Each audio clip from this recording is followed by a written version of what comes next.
Lions fans, welcome back in. Detroit done 3-1-3 with Steve. Man, it's been a long few weeks since we've had a Detroit Lions home game. It feels like to me it's been months since we've been at home. Got the truck all packed up, got the food all ready to hit the road bright and early in the morning, do the tailgate thing, go to the game, watch the Detroit Lions come out victorious.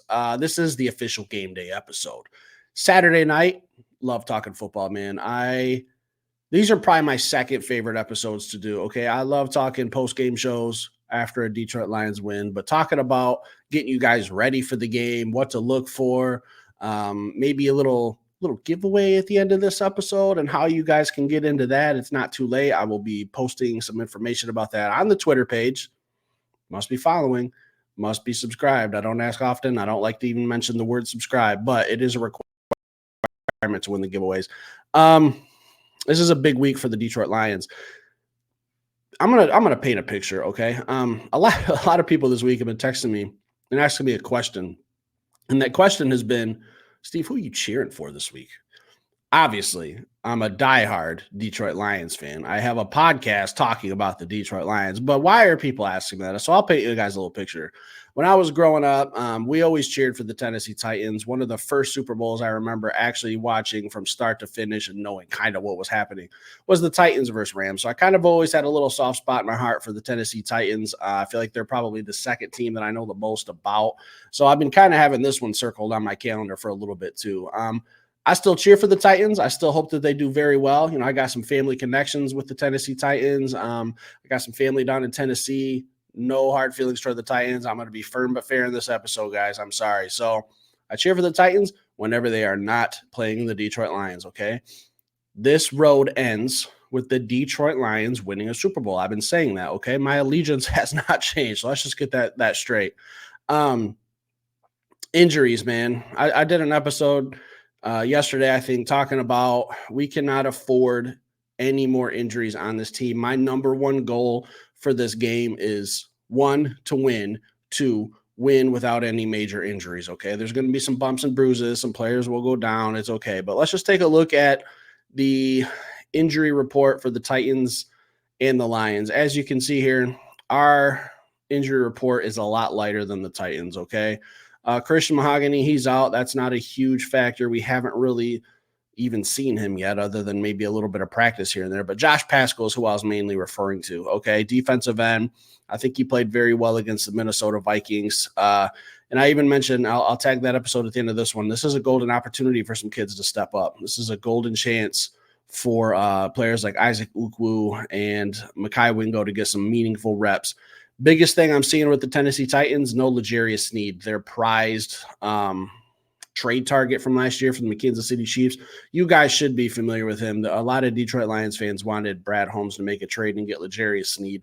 He ended up with the Titans. Look, I'm not sure what the Titans are doing, okay? They made some really nice offseason moves. I liked the trade for L'Jarius Sneed. I liked that last year they got DeAndre Hopkins. I think they're trending in the right direction. They've solidified their offensive line, started to. All right, I can kind of see them taking the path of the Detroit Lions. They've invested some draft capital in their offensive line. They drafted J.C. Latham out of Alabama last year and Peter Skoronski from Notre Dame the season before. So I kind of see them starting to build in the trenches, similar to how the Lions have done it. But boy, offensively, the Titans are just not a team that scares me, okay? Defensively, they have some pieces. I'll talk about that in a second here. I got some guys to keep an eye on.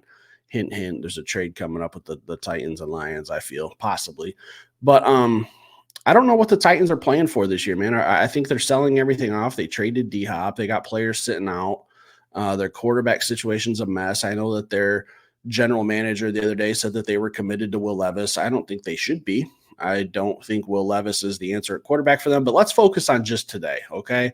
Injuries, man, it's going to be interesting to watch because I don't want this game to kind of cloud the minds of some Lions fans because I think we're going to look very, very solid defensively tomorrow against the Titans.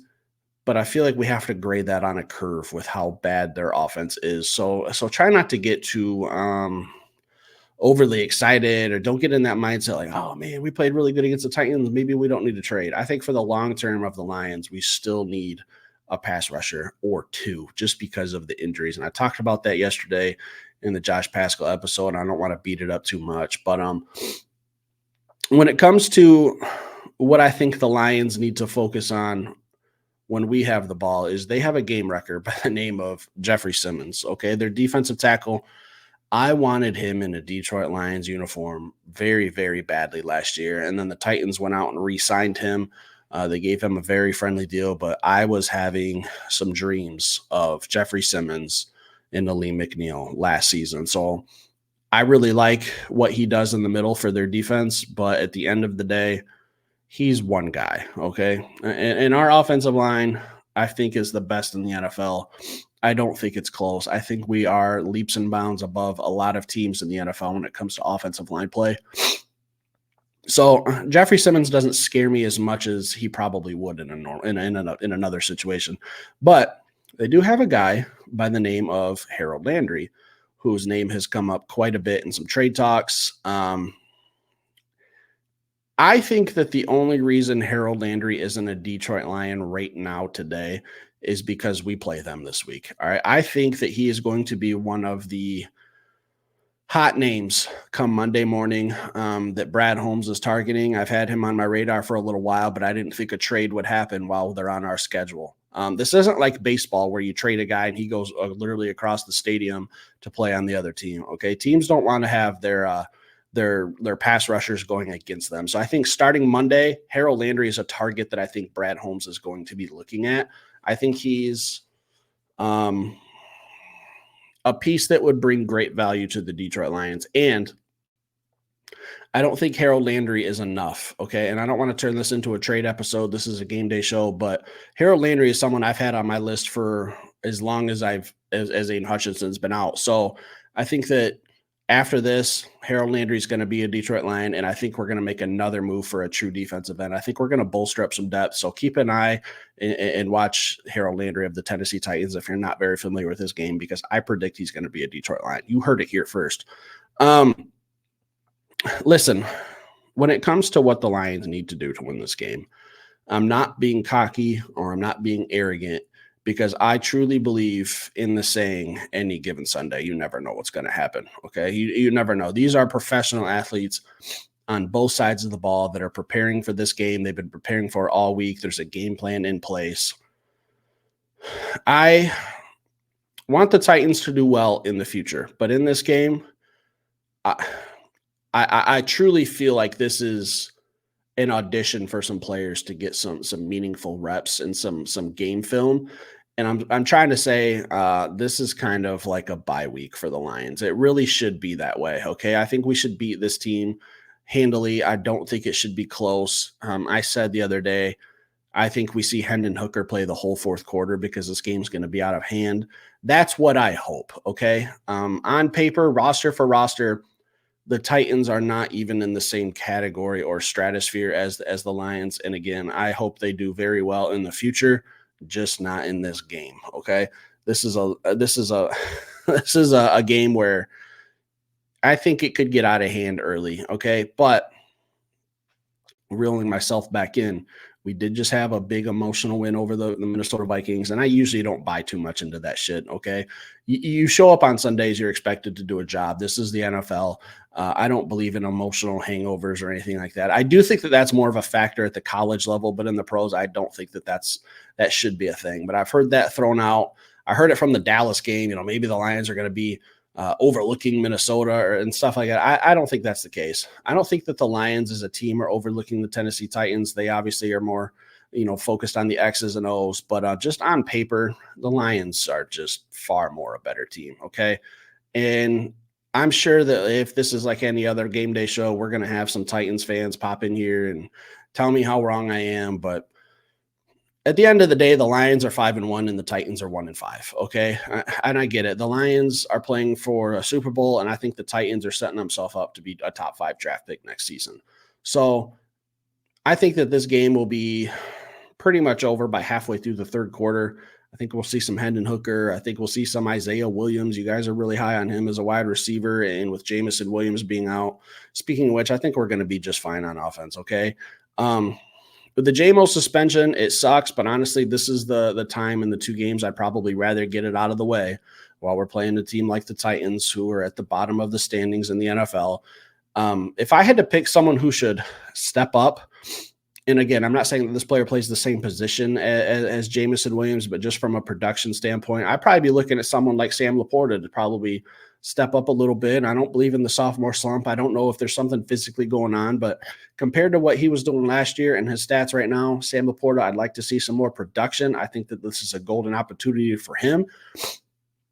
No, I'm not saying Sam Laporta is going to line up at the wide receiver and play wide receiver 2 and stretch the field, but when it comes to targets and catches and receptions, I think that's someone who needs to step up. Is probably Sam Laporta, okay? I really like Khalif Raymond and what his game was last week and Tim Patrick, but when it comes to like Isaiah Williams, guys, he's not going to get many snaps. He might get on the field this week. I don't know if he'll even be active officially. Maybe he is, maybe he isn't. But even if he is, I don't think he's going to be that big factor like a lot of people are thinking with JMO being out, okay? So it sucks to see JMO suspended, but this is probably the time to have it and get it out of the way. Be done with it. Wash your hands. Take your 2 games. Let's move on. Focus on the rest of the season. Offensive player of the game for me for the Detroit Lions, man, Jared Goff's just playing at such a high level right now. I forget who it was. It popped up on TikTok yesterday for me, and I'm trying to think. They called him a comparison to Joe Montana. I can't remember who it was, but not far off. It's not a crazy thing to say. Leave it in the comments, whoever that was that said that. It was one of the big ESPN names. I just can't remember who. But Jared Goff's just playing at MVP caliber level. And I'll give you guys a little hint. I'm preparing a show that's talking about the MVP front runners right now, and Jared Goff's got to be in the conversation. So I think he's going to have another great game. I think he's going to sit behind this offensive line. Jeffrey Simmons and Harold Landry, I talked a lot about them for the Titans today, but I don't think that they're going to have an impact like they would on other teams. This offensive line for the Lions is just too good. I think Jared Goff's going to have a clean pocket.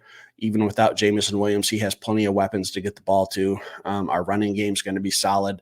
When I have to do a game day show and I really don't have to mention David Montgomery and Jahmyr Gibbs, they're going to have their day. It's just kind of becoming a norm where it's not a surprise anymore that we rush the ball for 150 plus yards a game. It's just kind of, maybe we're taking it for granted, but it's just kind of becoming the norm. So when I'm looking at who's going to be player of the game, Jared Goff, clean pocket, one of the best receivers in the NFL, and Amon-Ra St. Brown, I think it's going to be Jared Goff. I think he's going to have another great performance.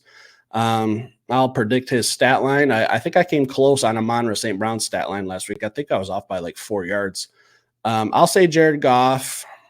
I think he's going to go 23 of 27 with 281 yards, 4 touchdowns, no interceptions. Okay.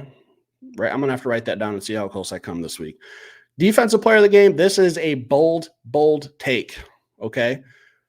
Terrion Arnold, defensive player of the game, because I think he gets his first interception this week.